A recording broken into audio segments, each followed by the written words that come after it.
going on, guys? It's K-Dub here with another episode of Crypto Zombie. Welcome back to the channel. Hope you're having an all right day today. Now, we had a crazy morning for Bitcoin. You could see we were climbing up here after hitting the lows all the way down here at $18,400. We came up and boom. Actually, if you zoom in here to the 30-minute, it looks even crazier. And if you want to see something even more wild than that, look at the exact time that this candle came in right here.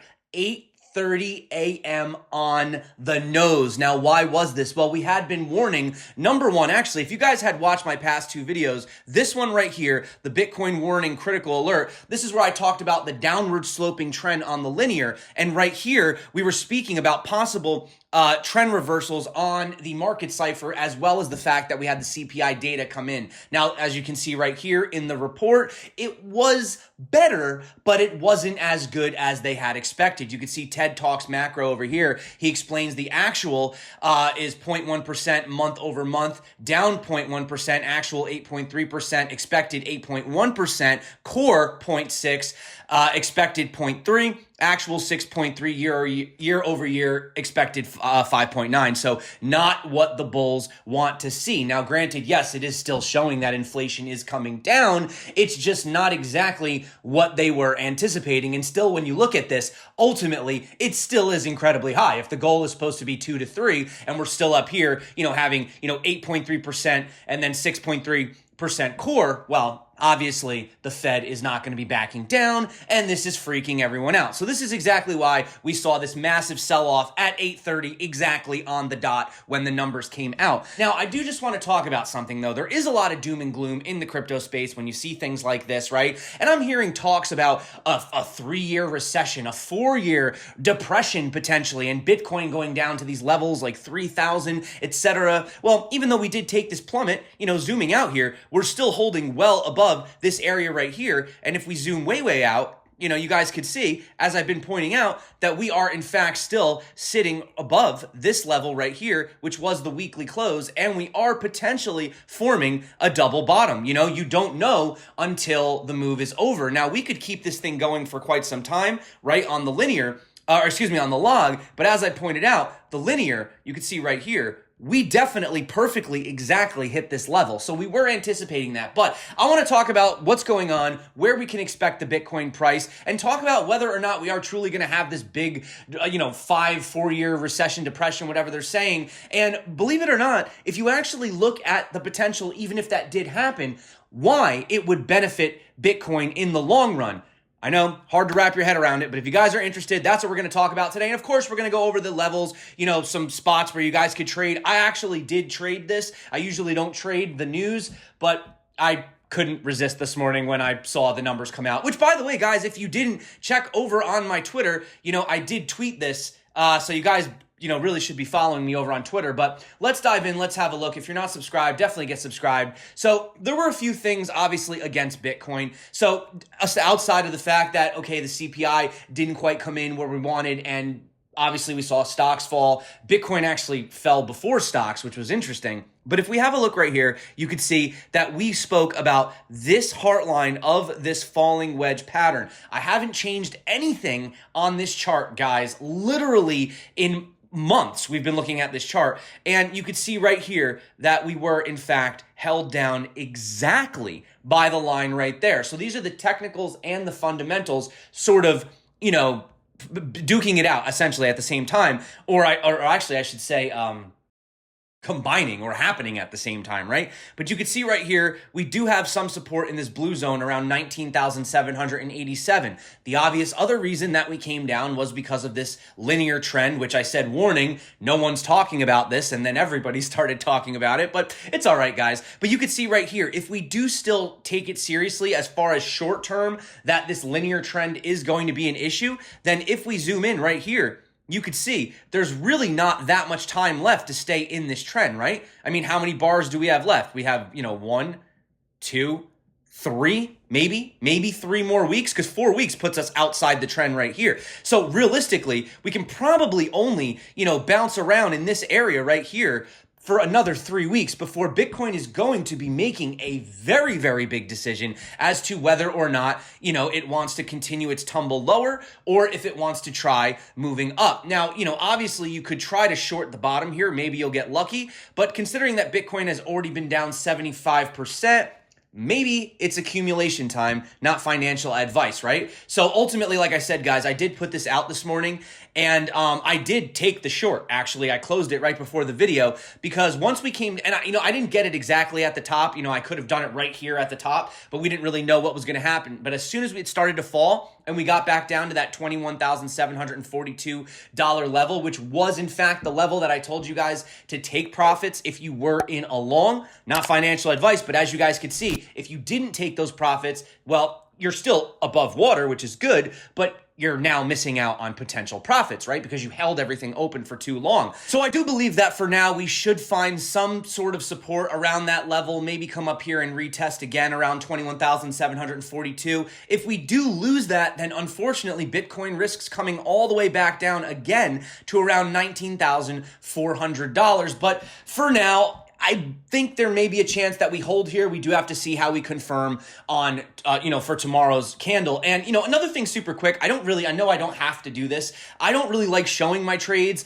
You show your trades and then you're bragging. You don't show your trades and then people say, oh, do you even trade? I don't like to tell people to short Bitcoin. It's never like something you want to do because it is a little bit risky. But, when an opportunity does present itself, I did take it. And you can actually see right here, I did open my short and these were the shorts that I closed literally this morning. You can check the timestamps and you can see the realized profits right here. So it wasn't anything major. I could have stayed in it. I could have kept shorting and I would have made a lot more money had I closed it before the video. But, that's where you get greedy. Like my dad says, he says pigs get slaughtered, right? You take the move, you get out of it. You don't want to hang out in these things. Plus, honestly, people that leave their trades open for weeks on end, you better hope that the trade's going really well for you because if not, it's definitely going to eat up a lot in fees and you don't want to be paying those crazy fees. But nevertheless, guys, like I said, I'm not going to be showing my trades all the time. Just follow the videos. I give you guys the levels. I tell you exactly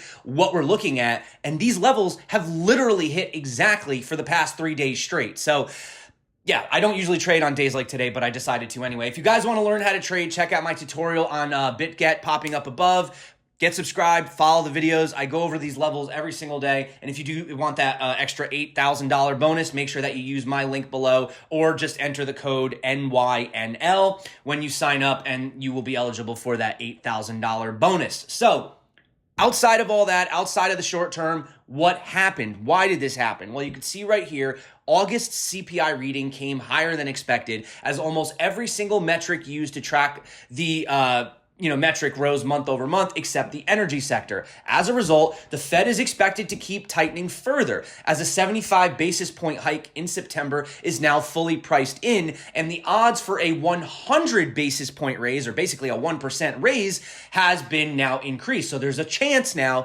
that they might be anticipating Powell coming out, this month and saying that they're raising it 1%. Now, judging by what the market is doing today, I would say that they are pricing it in.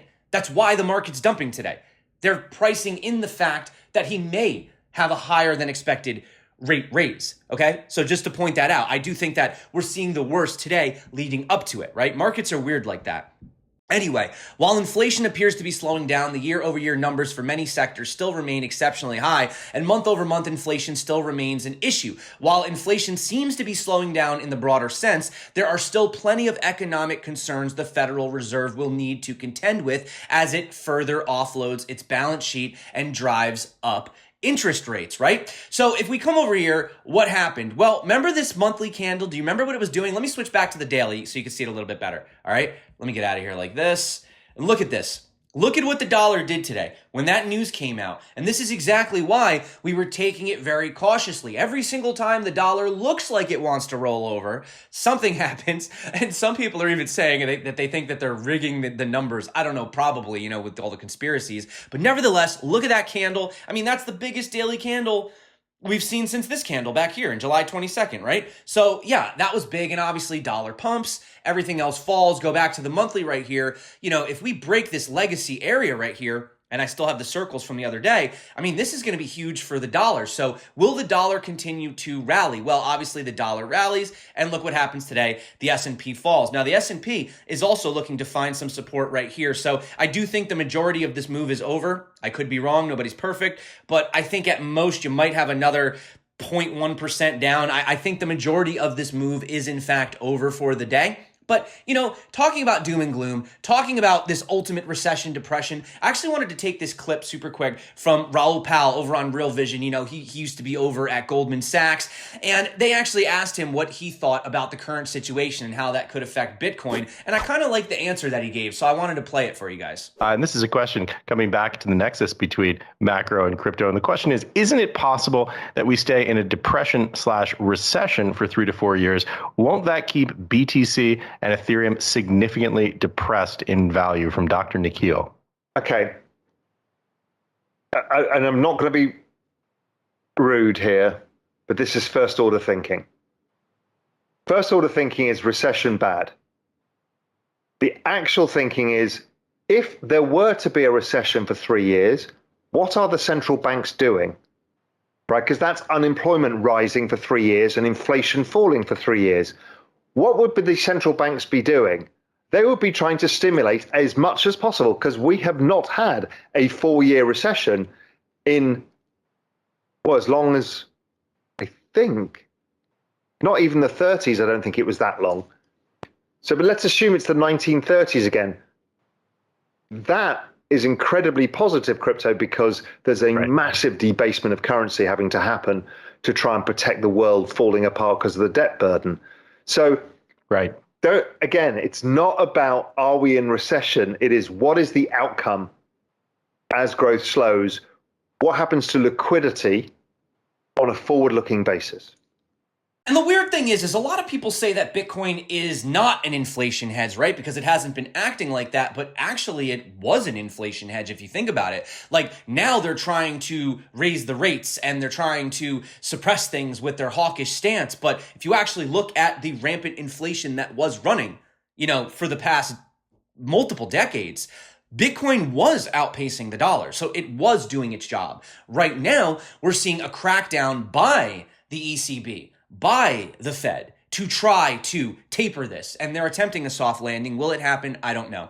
But I don't want to be only doom and gloom on this channel. And, you know, some people in the comments yesterday, they said, man, even when you're giving bearish news, you still sound like a bull. I don't know. I guess long-term, I am a Bitcoin bull. I see the future. I know where this asset is going. But, you know, nevertheless, guys, we did have this very, very significant downtrend. So we had a technical factor, you know, major resistance holding us down.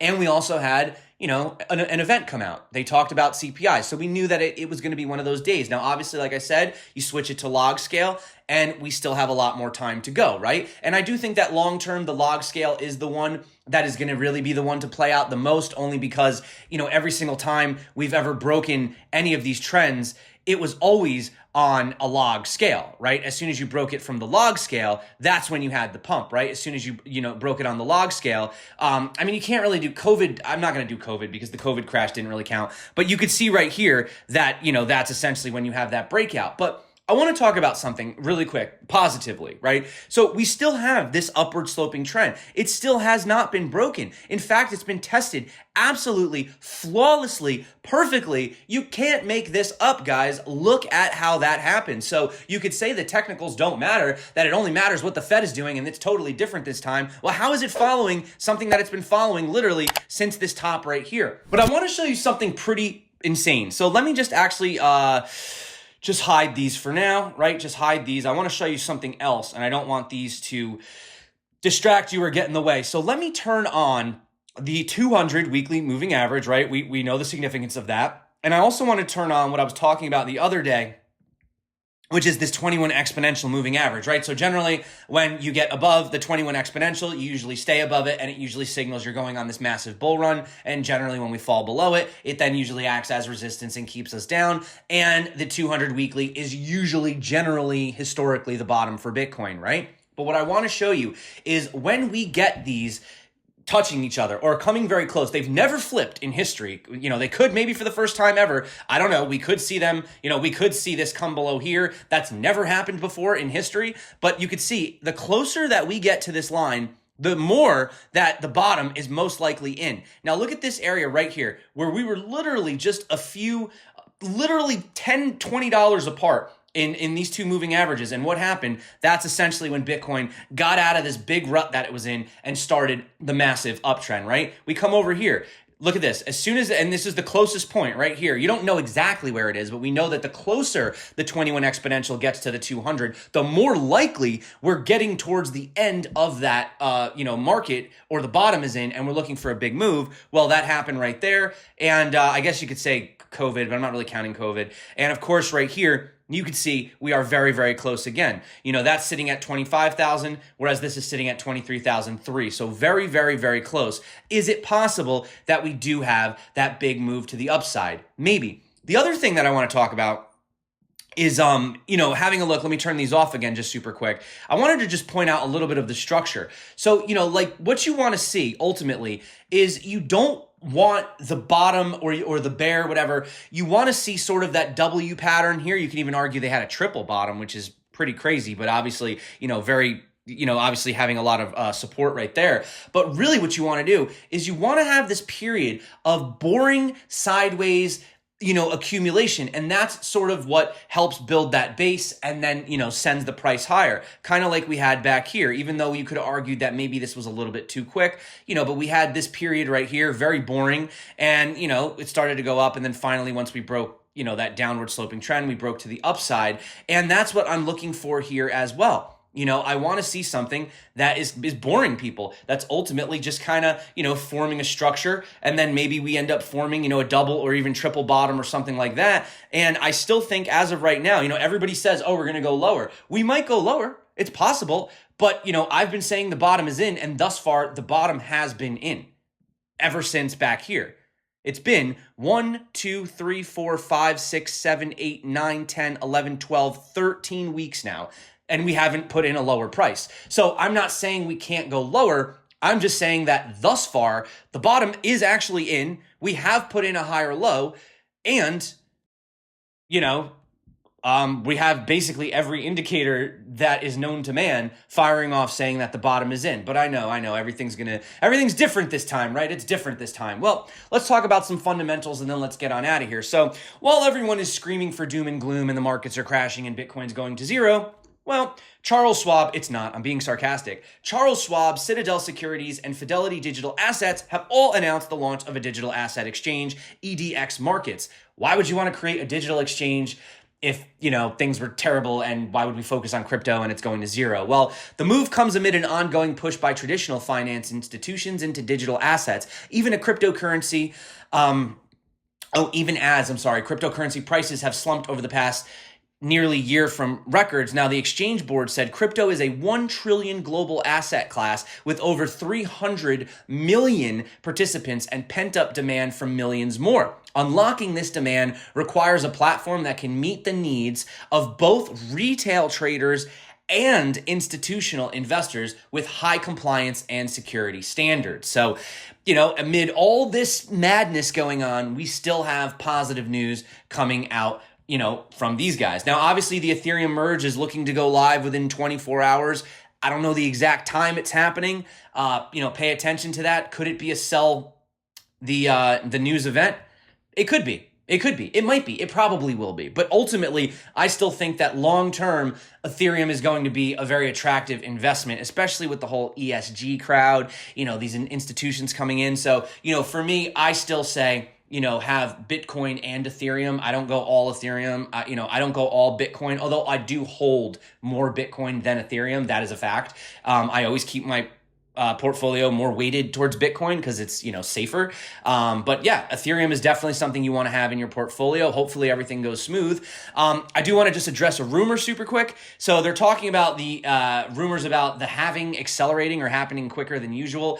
This all started, I believe, from, they say down here, when Will Clemente was talking about the hash rate, hitting an all-time high. But you have to understand that Bitcoin adjusts itself, right? So if you have, miners dropping off, then the difficulty adjustment will change, right? To make it more fair for the rest of the remaining miners, or vice versa. If more miners join, then it'll make it harder, right? And the same thing with the hash rate. It all adjusts. This is how Bitcoin is designed.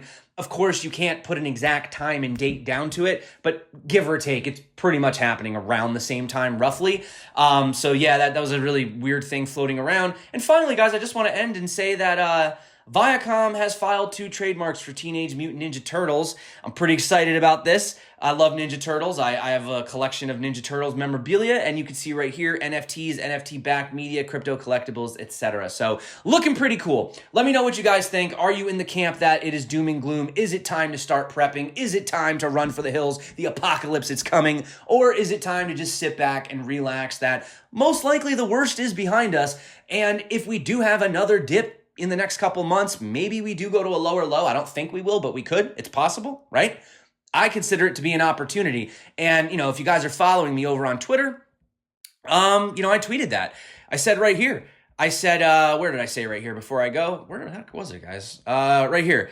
I said, this is the first time that the majority are calling for lower Bitcoin lows, even after a 75% drop. Either the majority are correct, which they usually aren't, or everyone is a genius. Time will tell. Regardless, for me, personally, this is still optimum accumulation zone. So if you don't want to trade, then don't trade. It's risky to trade. I took that short this morning.